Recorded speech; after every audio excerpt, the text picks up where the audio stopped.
Anecdotes with Matt and Paul. Leveling up through truth, meaning, trade-offs, and perspective.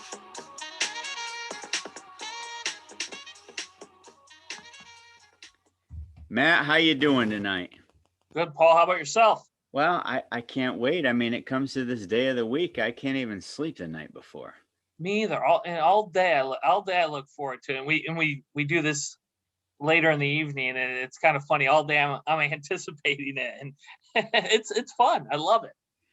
My students are getting sick of me hearing about it. Hey, today's the day I do the podcast. They're like, we haven't even watched the last one yet. I'm like, well, I guess you get a 0 for the day. I mean, it's just that simple, you know. So, hey, yeah. It's great to be back. So we're going to talk about the third pillar tonight, trade-offs.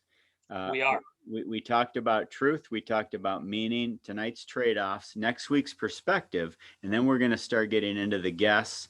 And it's just exciting time. So, Matt, let's start with trade-off. Yeah, well, before we do, I think we need to mention something very important. You're a new piece of equipment. You're a new piece of technology. I think that's important.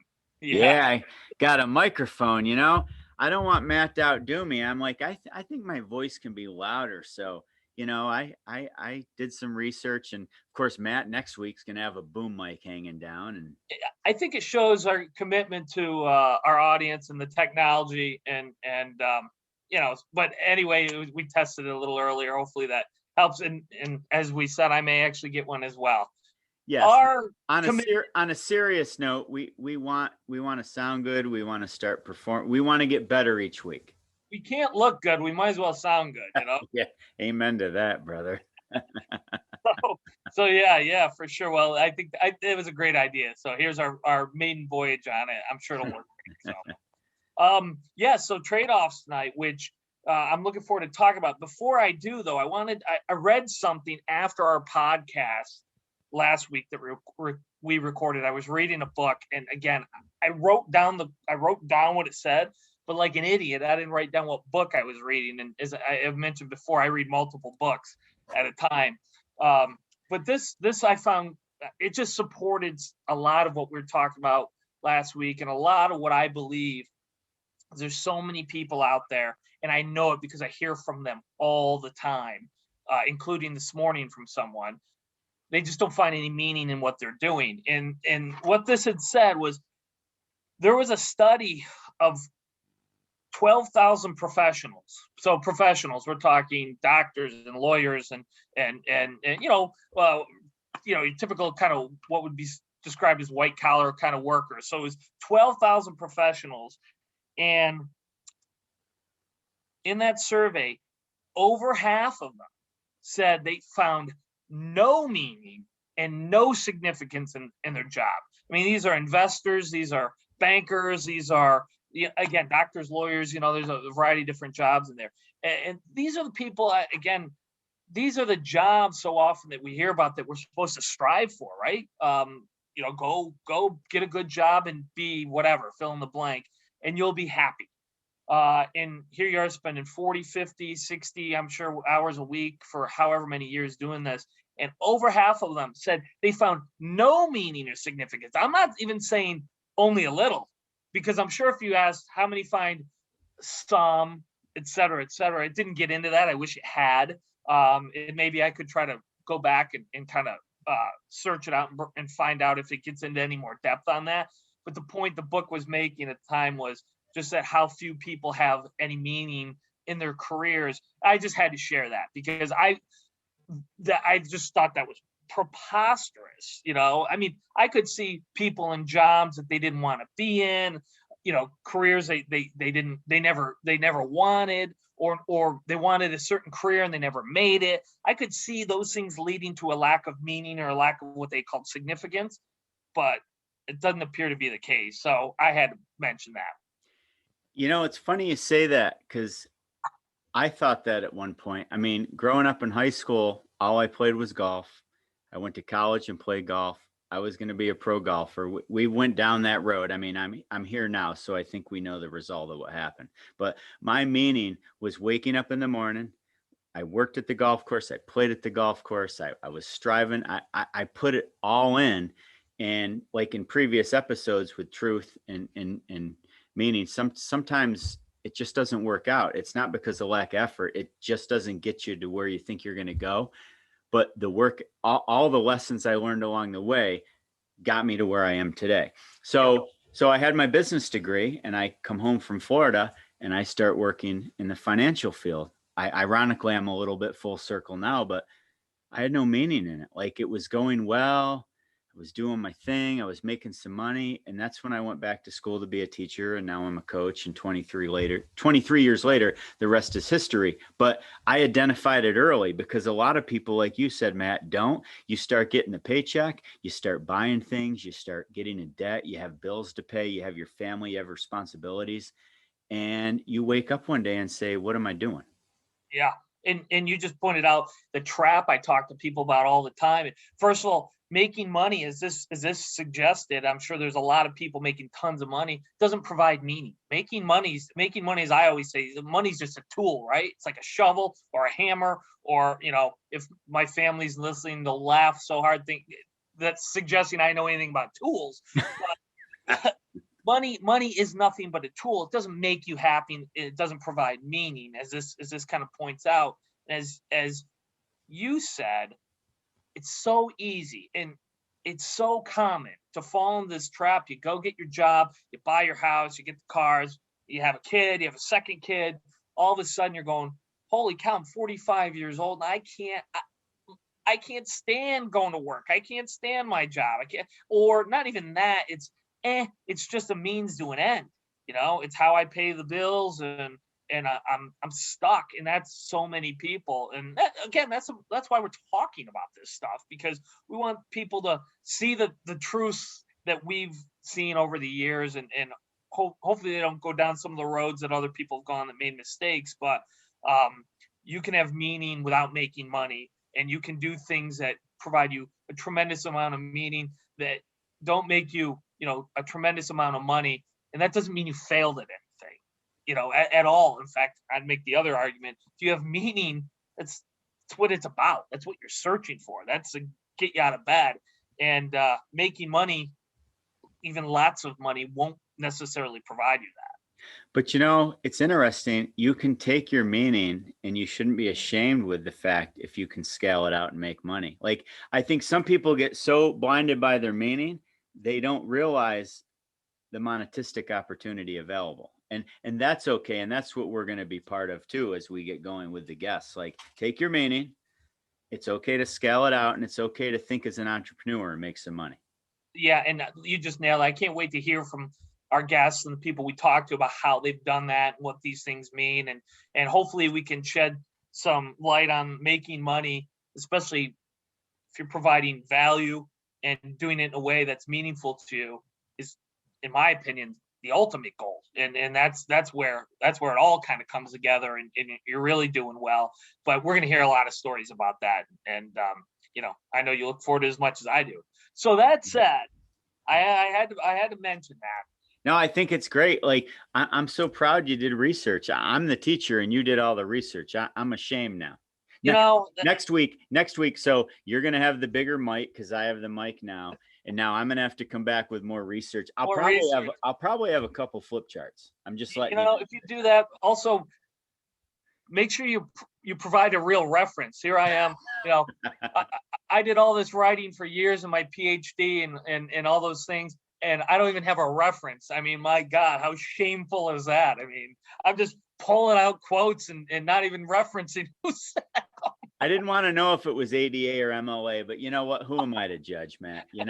I mean, if it's your meaning, I'm not gonna rain on it. Wherever it came from, I found it very apropos for our conversation. So, well, it's true because you said it is. So that's all that matters. It's all that matters, and I wrote it down too. So, so all right. That said, let's get into trade-offs. And I know I said last week, meaning's my favorite one, but it always runs neck and neck with trade-offs. And part of that reason is, I grew up, my father was one of these guys, and he's passed away, unfortunately, but my father was my hero. And I mean that with all my heart. Good man. He was a good man.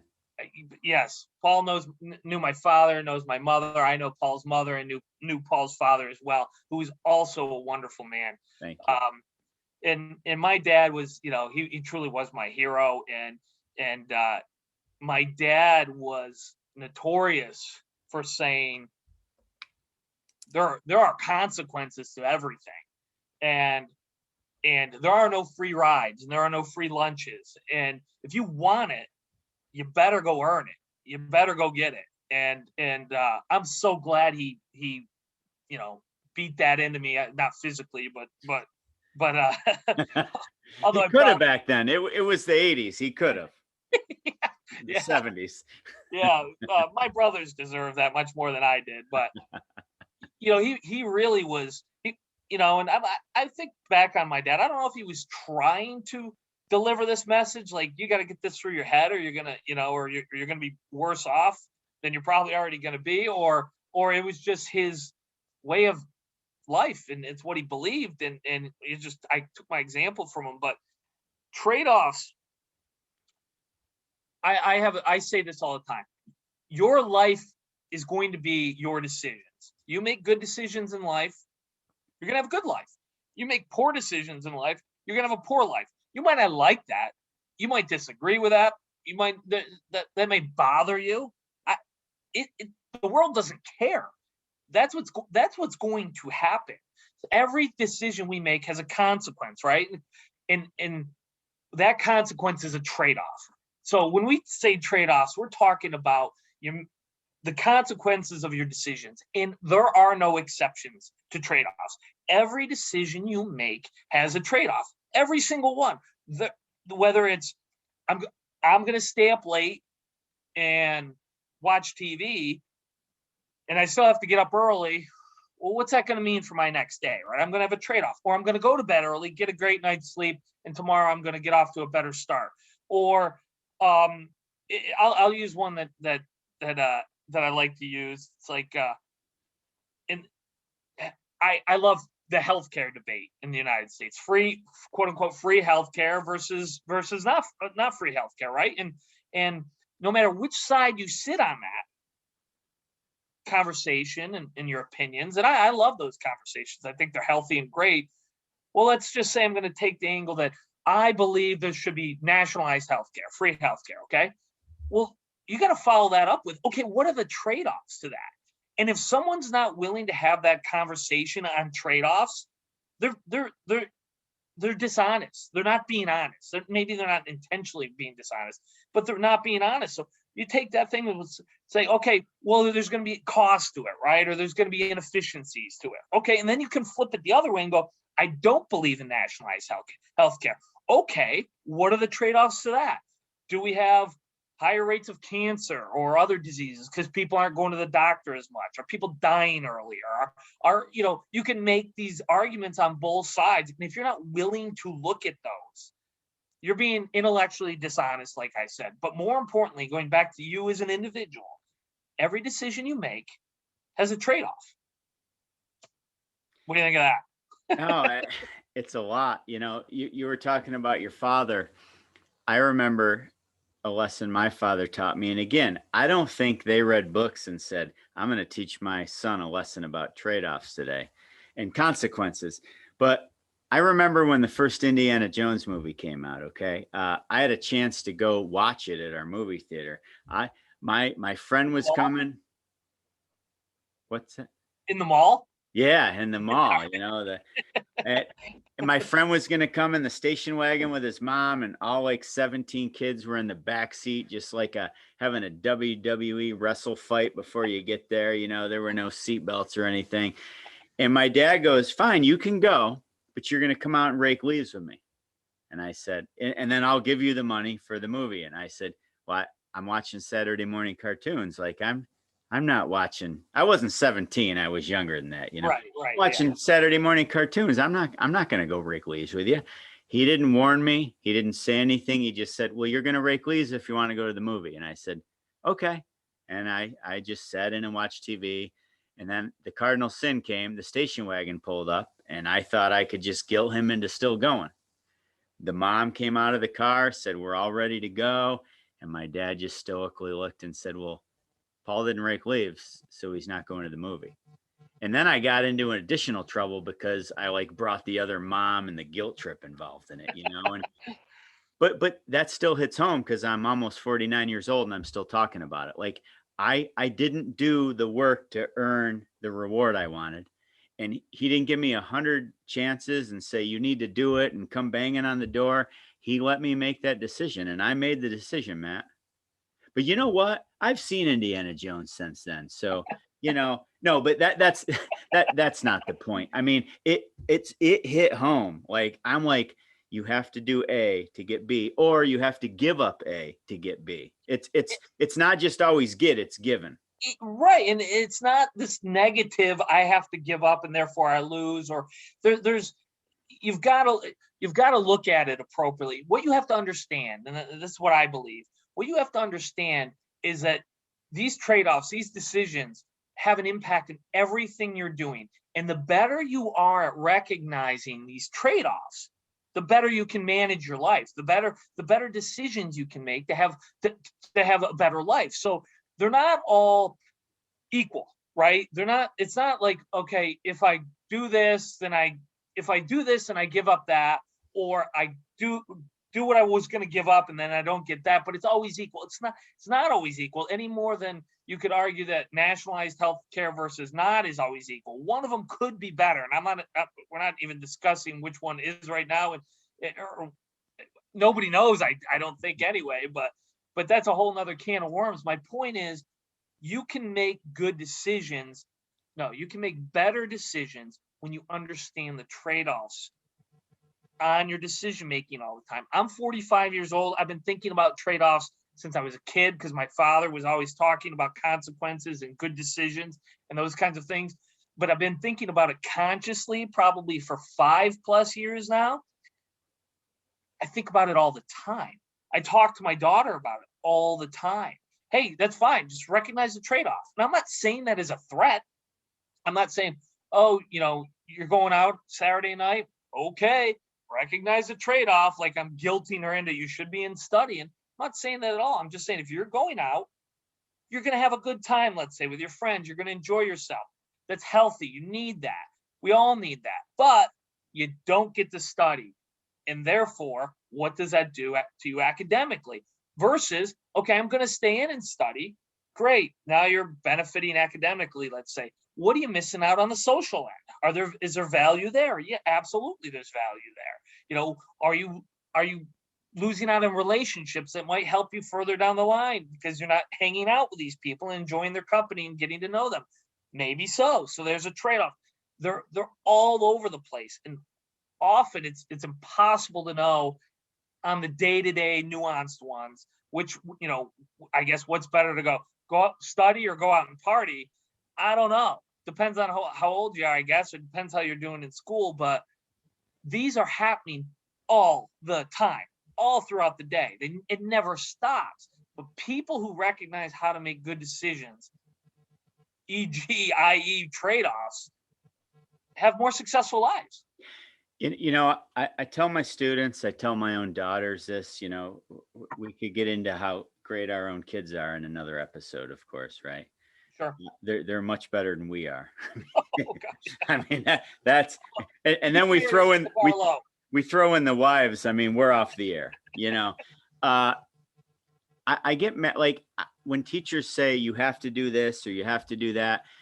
Like, I feel like they tell kids it's all about sacrifice or delayed gratification. And those things are all real, but really it's just about decisions, right? A trade-off is just a decision to set your future. And it's not just one thing. Like if Saturday is the night you go out, or if Monday is the night you go out, or some night, maybe you go out 3 nights a week, like that's not going to set you in a downward spiral. But when you compound the trade-offs, like today plus today becomes your life and your future. Well said. And it's not a sacrifice thing. It's not a burnout thing with a sports. It's not you have to do this or that. Just it goes back to truth and meaning. It's almost like these pillars compound a bit. You have your truth, your meaning. Trade-offs are just what's your why, what's your meaning, be honest with yourself. And it's never one given time or situation, but when you start compounding all those situations, it really becomes who you are. Yeah, that very well said, by the way. That was excellent. And I think you did say something that we haven't said before, which is these pillars do compound themselves. They started, truth, meaning trade-offs, and perspective. And I think next week perspective we'll see that as well. But we hadn't mentioned that before, and I think that's important that you say that. But you're right. It becomes habitual, right? If you're going out every night, or if you're never going out at all and you have no social life. Yeah. That to me isn't a great trade-off all the time. So trade-off could be balance. It can be balanced. However, I will say this, and I'm not going to bring up LeBron and Tom Brady. I promised myself I wouldn't do it. Well, I brought it up in the pre-podcast just I know you did. For all our bonus viewers, just so you wouldn't bring it up. But here we go. I'll bring up someone even greater than that. Justin Bieber. All right. we'll go with Biebs. Of course. Justin Bieber, who I admire greatly. I know you don't believe it still. No, I'm not a believer, but I've been to several of his concerts and knock my socks off. Fantastic entertainer. But Justin Bieber had to make some serious trade-offs in his life, right? Yes. Now the guy is wildly successful and rich beyond anyone's wildest dreams, and probably we look at it and go, "Oh my God, I'd give my life to have Justin Bieber's life." What we don't see is the trade-offs Justin Bieber's been making since he was a child, whenever he got discovered or whatever that story is. But he had to give up, just like anyone has to make these trade-offs. But one of the things I love about trade-offs is you can't cheat it.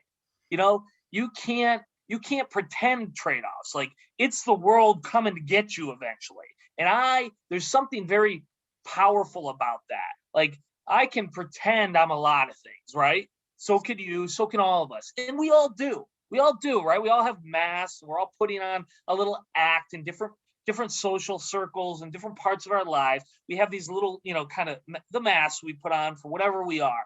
Well, you can't do that when you're on stage, right? You can't do that when you're on the football field or the baseball field or the basketball court or whatever the case may be. You've had to have done the work, made the trade-offs necessary to succeed. You don't get to be Justin Bieber because you were privileged in some way. You had to do the work, right? And that's, to me, that's why I love it so much, because you can't cheat it. No, you can't. And you could almost argue that when it comes to hate, that's another trade-off. Like, when you're doing things, when you're putting yourself out there with Justin Bieber, I mean, you could put Justin Bieber, Tom Brady, LeBron James, we're just going to go there. And I'm going to put in Tiger Woods or Phil Mickelson or put said athlete, said politician, said business owner. When you trade off so much in your life, and I don't want to say sacrifice, but trade off to make decisions to become where you are, there's a lot of people that believe in what you're doing, and there's so many people that don't. And all of a sudden, the hate comes from the people that are like, I can't believe you're doing that. But at the end of the day, like, who cares what they think? Like, you made the trade-off. Obviously they hate because they don't buy into your trade-off, but who cares? Just keep going, right? Yeah. And there's a lot there as well, that we've talked about it offline before in the many conversations we have throughout the week. And what we see from people, not aimed at us necessarily, but just aimed at other people. And, for me, I'll speak for me alone, is I can't understand that, because just whatever I've done in my life at this point, I know what it took. I know the trade-offs I made. I know the vacations I gave up, the trips I didn't go on, the fun, the parties I missed, the memories I didn't get to make because I decided I was going to work 70 hours a week. I was going to work 80 hours a week. I was going to put in tremendous amounts of time. I wasn't going to spend any extra money because I was going to put it away and save it because I had things I wanted to accomplish. And the only way I could do it was by saving every penny I could save in order to invest in these things I believed in and do the things I wanted to do. But it came with a tremendous number of trade-offs. And where it gets interesting to me is when people attain a certain level and then they get that hate you were talking about, and they want to say, oh, well, so-and-so makes X amount a year. Well, they got to pay their fair share in taxes, we'll just say. Okay, all right, so I can understand that argument and discussion, and I like to have it. And there's some truth to it and some things we could discuss on that. But what did they give up to get where they are, right? How much, in fact, how much time did they give up with their children, let's say, okay? I'm reading a book right now on Bill Marriott, he didn't found, his father really did, Marriott hotel chains and that kind of thing.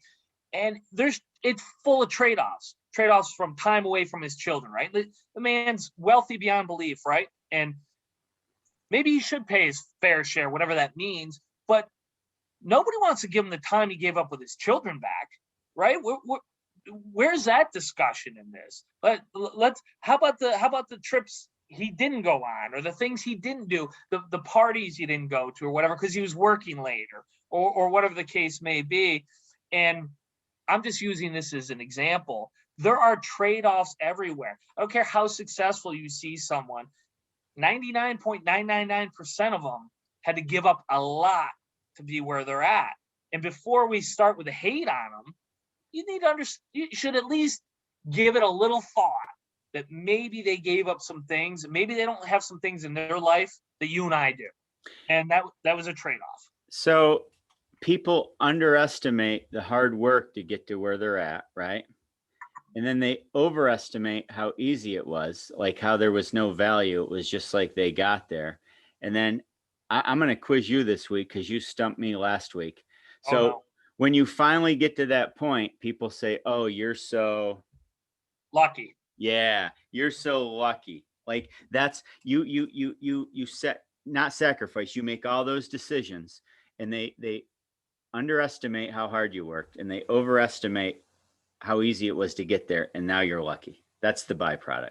And then that's where the hate comes from, or the animosity. I mean, we always joke about that when I say that in class when you come visit the students. I go, Matt's just lucky. Right. And it's funny, it's true. And you use the word sacrifice and then you kind of backed off it, but I'll come back to it because I think there is some, I would use that word sometimes too, because I did, and I'm not alone, and I'm not nearly what I want to be in my life. I'm keep working at it every day, but whatever success I've had came with some sacrifice, trade-off. But I missed some time with my daughter because of some decisions I made that I'll never have back. I'll never get that back, right? It's gone. It's forever gone. I think about that. I'm would I trade it? Probably not, because of the relationship I do have with my Right. daughter, the conversations, her understanding, and the other things we've done, and but did it hurt? Did it do? Could I look at that as lost opportunity? You're darn right it was. It was lost opportunity. There's no question about it. But I had to make those decisions at that time, and it's not. No one said it'd be easy, because it's not easy. But it's important. It's important to understand it. And the same guy I referenced earlier, I was talking about this morning about some things. He was asking me how I got through some of the mental aspects when I was trying to grow my businesses and do some of the things that I've tried to accomplish. And I told him that mental aspect of it was understanding that these trade-offs, they're necessary. They're not always easy, and you're not always going to feel good about them. But that's life. So one of my favorite, I've got to have a rapper quote or a celebrity quote or some sort of quote.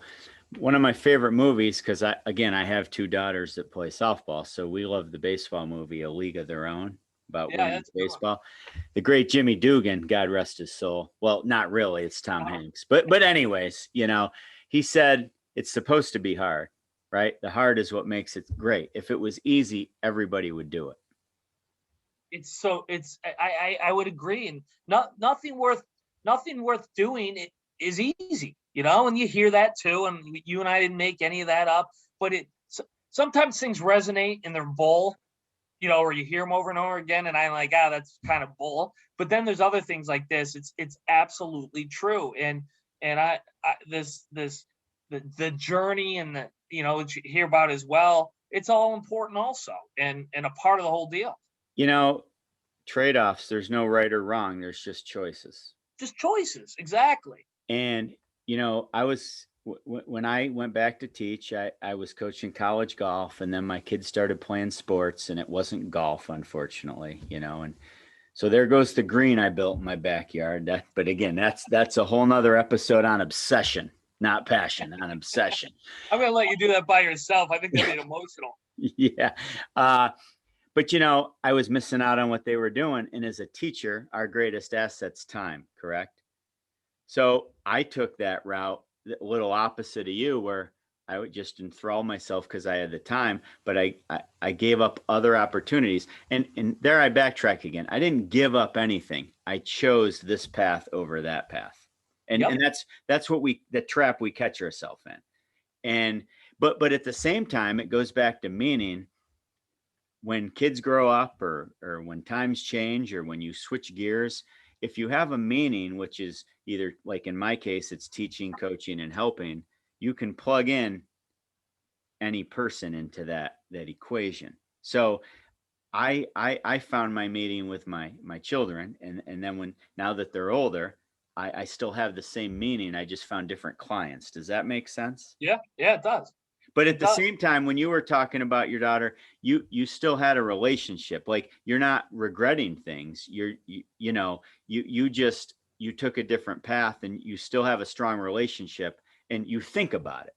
That's just the difference. Yeah, and my one of the trade-offs I made when my daughter was younger and growing up is she came to work with me a lot.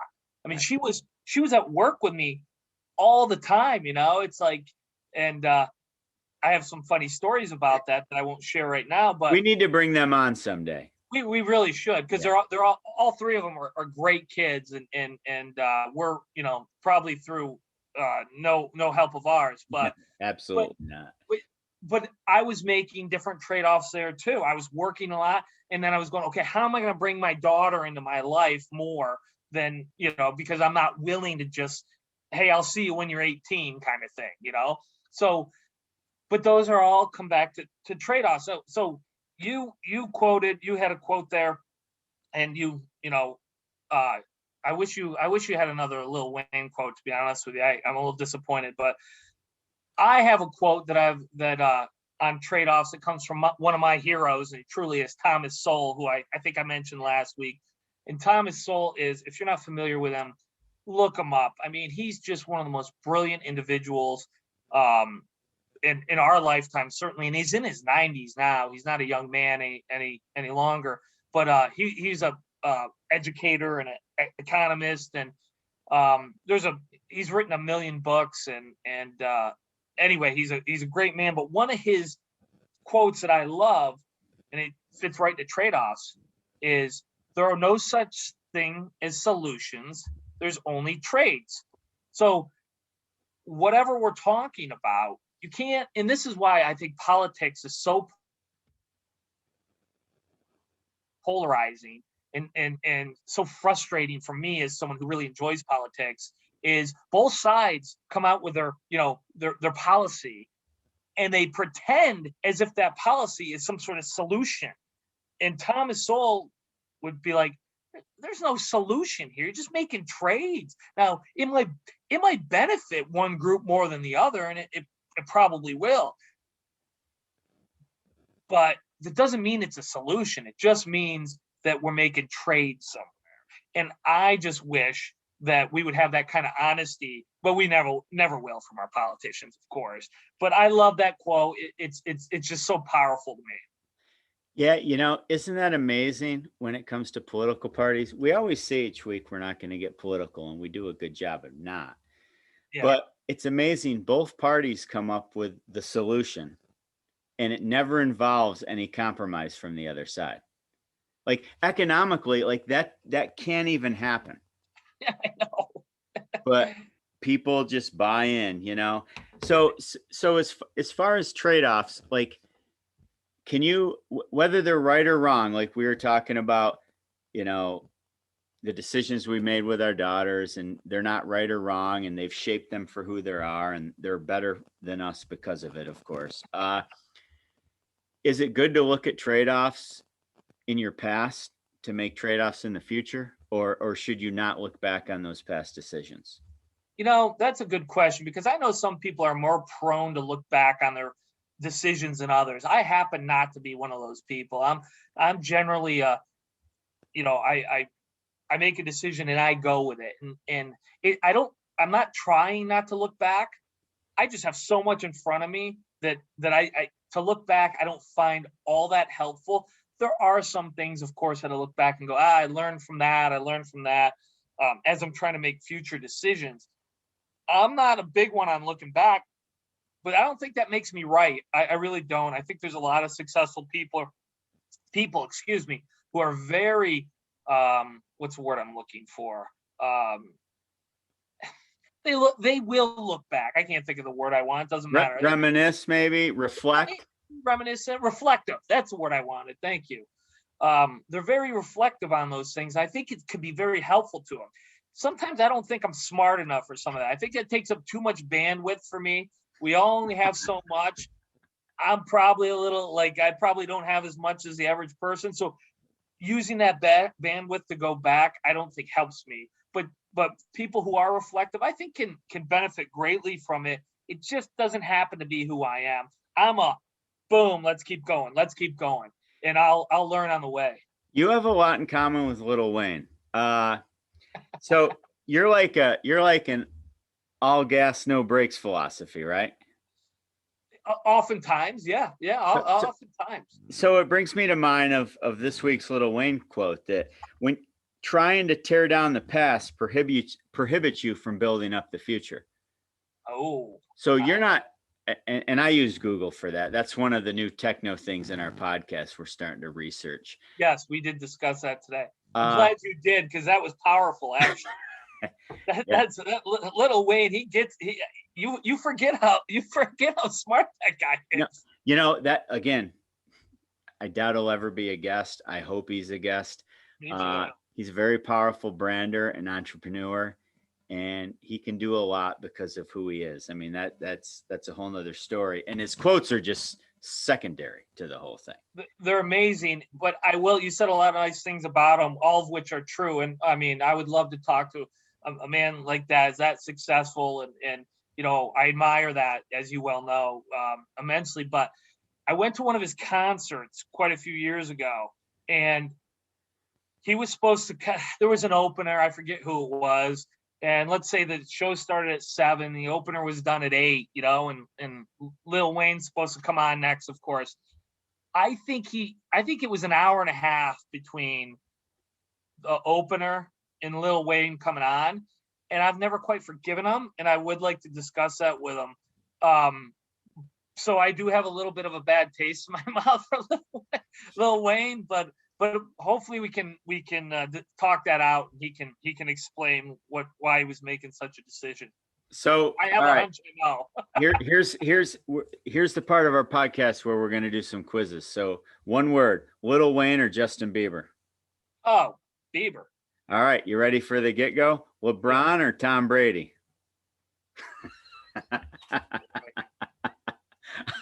You can't say tie. I know. I'm going to go with Tom Brady, because I think LeBron is just so gifted, so unbelievably gifted, that he could do anything, you know? I mean, he's just an absolute specimen, you know, and even from a physical aspect, of course, but even from a basketball IQ, he's truly gifted. He sees things everybody else doesn't see. I think Tom Brady had to do more work. have you ever seen the highlight of Tom Brady running the 40-yard dash in the combine, however many years ago? I've seen that picture without a shirt of him, like in the draft too. Yeah, it's hilarious. You watch him run the 40-yard in the combine, you could turn the channel, watch an episode of Seinfeld and turn back and he's still going. He's so slow. He's not athletic. You go, this guy didn't stand a chance. And here he is, the greatest ever from a quarterback position, probably from a football position. So I'm going to go with Brady because of that reason. The extra I think he had to put in terms of giftedness, LeBron all day long, but I'll go with Brady on this one. But there are no losers in this game except me. Let me ask you this: 25 years from now, when they both stop playing, could your mind change? Yeah. Okay. Yeah. Fair enough. Yeah. It could. So we just did a little bird walking there. I mean, I'm famous for that. When I notice the students or maybe my podcast hosts are bored with what I'm saying, I just start shifting gear. I love that. My mind just explodes like a grenade and we go all over the place. So let's bring it back to trade-offs, Yeah, that's great. Hey, so I mentioned Thomas Sowell, and Thomas Sowell also happens to be three other quotes or things, quotes the wrong word, but that he said that I read about after I'd come up with the pillars that shows just how smart I am. Okay. Because Thomas Sowell said these things and he only came up with three things. I came up with four, but listen to this. This is interesting. I read this in one of his books, probably within the year, I guess. He said when thinking about anything in life, I'm not sure quite how he said it, but this is how I took it. When you're thinking about things in life, there's three questions you should be asking. The first is, at what cost? That's trade-offs.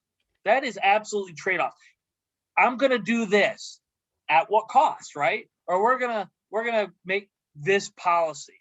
At what cost? There is a cost to everything. Everything has a cost to it. So that was one, but that's trade-offs. The second one was based on what evidence? So this is better than that. Based on what evidence? You see that all the time. This worked or this didn't. This was successful or this failed. Based on what evidence? That's truth. Truth is evidence. Truth is based on what data? Okay, I'm Paul, you say you're a really good golfer. Based on what evidence? Compared to what, right?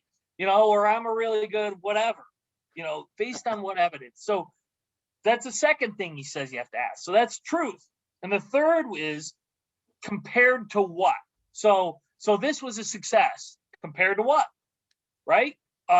That's perspective, which we'll get into next week. So we're not going to get into too much, but I was blown away when I read that. One of his books, he had those three things. He said, these are three questions you always have to ask. Especially he was talking about it in a debate format, I believe, if I remember correctly. But at what cost, based on what evidence, compared to what? Trade-offs, truth, and perspective. He unfortunately didn't come up with anything for meaning. I don't know why, but I will say he probably does outshine me at the end of the day. But I just thought that was fascinating. You know what? Maybe he's going to have to come on and explain himself. I'd watch a documentary on him earlier in the week. Something I followed something and I got a feed from it. They did an hour documentary on him, and it said in there that he doesn't do many interviews, and even people he does interviews with, he'll sometimes make them wait 3 to 4 years before he'll sit down and talk with them, which was interesting. So, but maybe he'll come on with us. Why wouldn't he?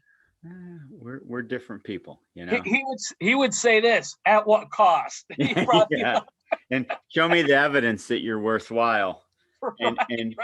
And I could go on this podcast compared to you. Why would I do it? Right. All right. Exactly. Never mind. I'm crossing him off the list. No, that.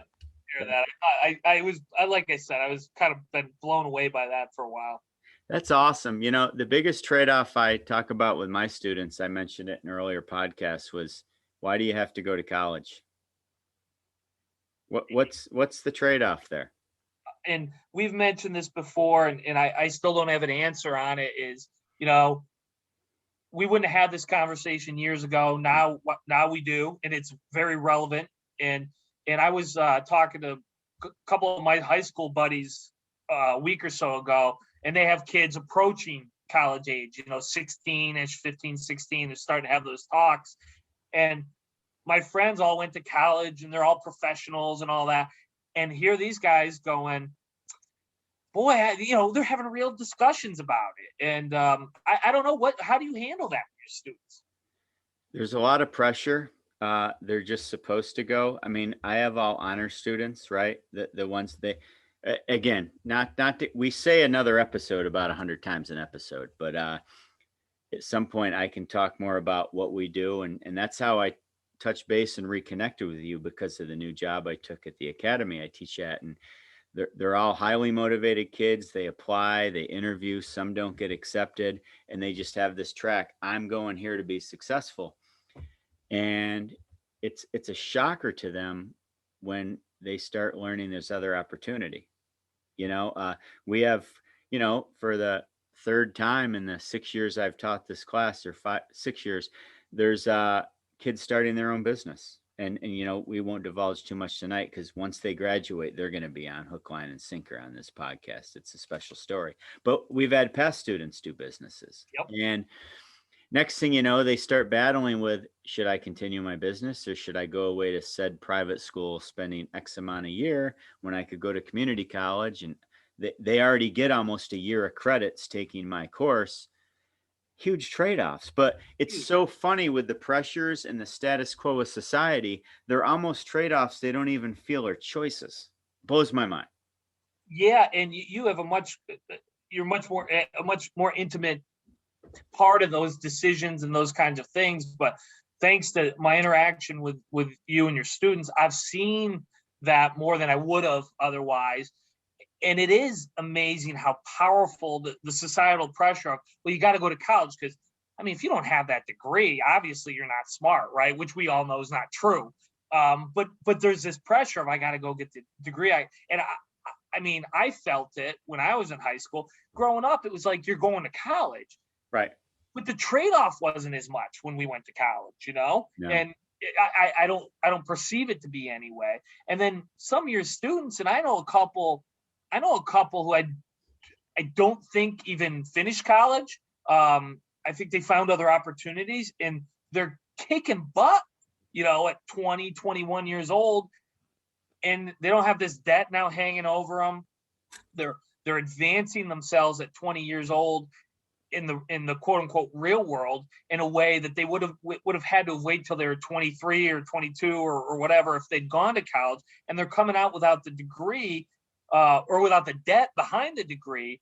And, you know, you can make a real solid argument. They are way ahead. But then they don't have the degree. So here's a perfect example. Here's our trade-off going on. But man, I look at some of these things, or I've heard of some of these kids, and I'm going, boy, I couldn't look that kid in the eye and go, you're making a mistake. So quiz time again, Matt. So far, I'm doing pretty well. I hope it has to do with Bieber again. Well, should Justin Bieber have went to college? No, I'm just joking. No, he shouldn't have. Right. So I understand, and this is the debate we have in class, certain degrees, you could argue STEM careers or very specific careers, you have to go. Yeah. So that brings me to my next question. Say you have to go. Mm-hmm. So are we talking prestigious school or little college debt? Which way do you go? Yeah, that's a good one. That's a tough. I tried to make it vague.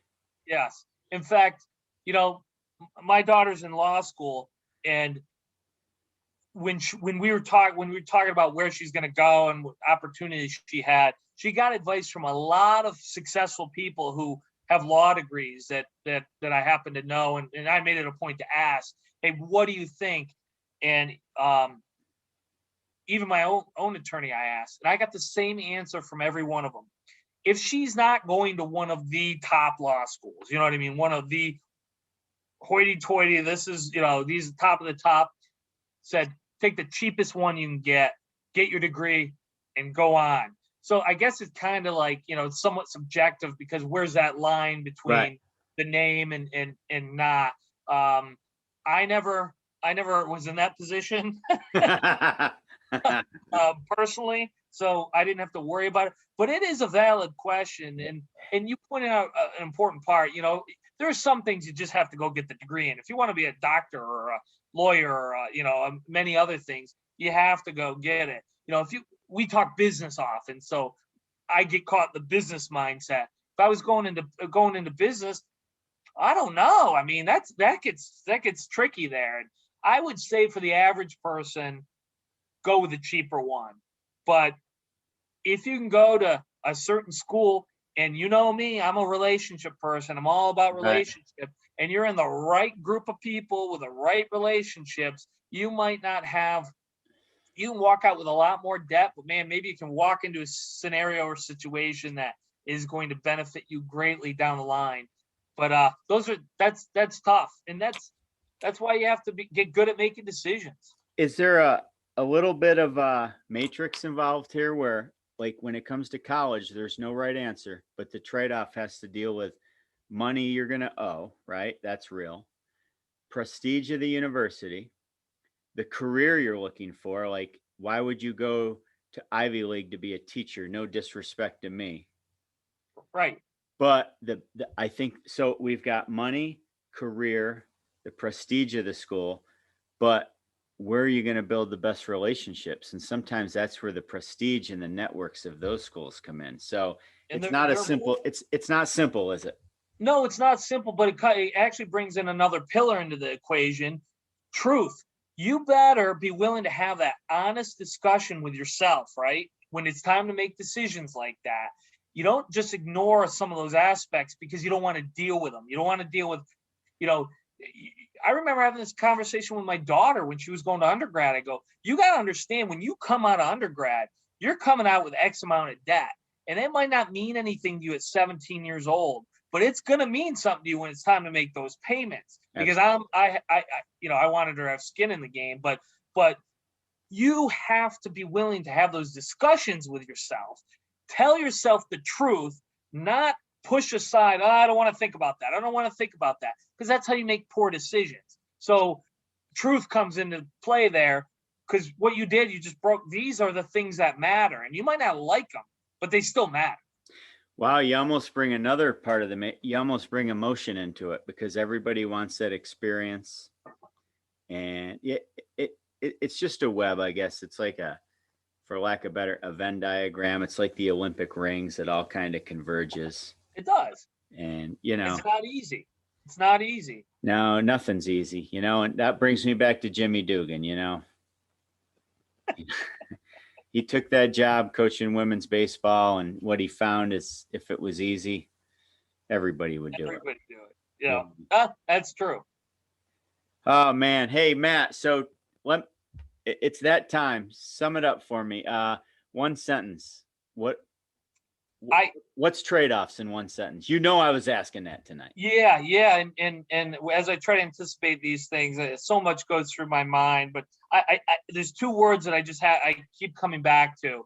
Trade-offs is about decisions and consequences.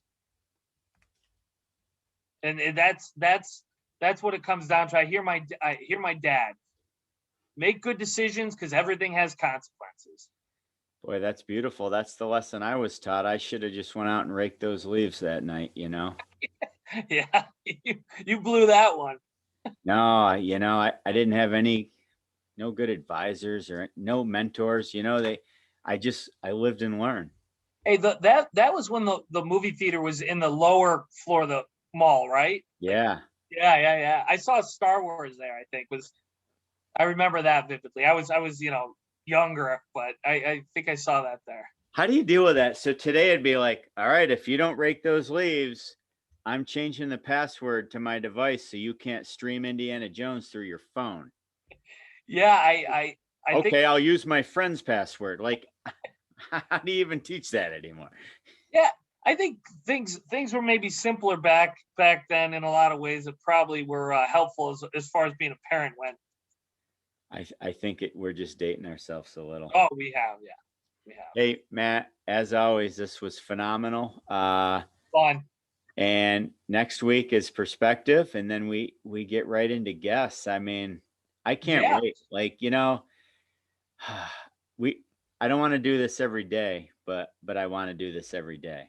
That's how I feel. It's so much fun having a real conversation, talking about things that are interesting anyway, at least to us. And know what else I love about it? I don't have my phone on me. And that is so freeing, and it's so hard in my regular day to day to get away from my phone and the things that pop up, and so much of it you do to yourself. You know what I mean? Like Right. it's an hour and a half, I haven't had my phone on. I'm gonna go check my phone, and I'm pretty sure the world's still spinning, right? Yeah. But during the day, it's just you just can't. I can't. I know I'm not alone. I know most everyone's like that. You can't get away from it. And this is it's healthy. It's really healthy. I gotta come up with strategies to do more of that. Here's the trade-off. I'm glad we're not on our phone, but I hope everybody else is when they download our podcast. They will be. They need downtime other ways with their phone, not with the podcast. Well, I guess I could argue that maybe it's that I watch a lot of podcasts and everything. I don't even listen to music anymore. I haven't for years. Everything to me is about trying to get better, educating myself in some way. Not because I have this pressure to do it like someone's over my shoulder. I just enjoy it, Right. And I gain so much from that. So I've given up music. I don't even listen to Bieber as much as I used to. But the trade-off has been these other things that give me joy, and it's been a good trade for me. That's awesome. Yeah. Well, hey, I'll let you go. Thank you. Well, I'm going to let you go too. So it's a solid trade-off. Matt, I appreciate it. I think this was awesome tonight, and we'll close with pillar number 4 next week. Perspective. Can't wait. Awesome. Hey, have a good night, Matt. And you too. Thanks.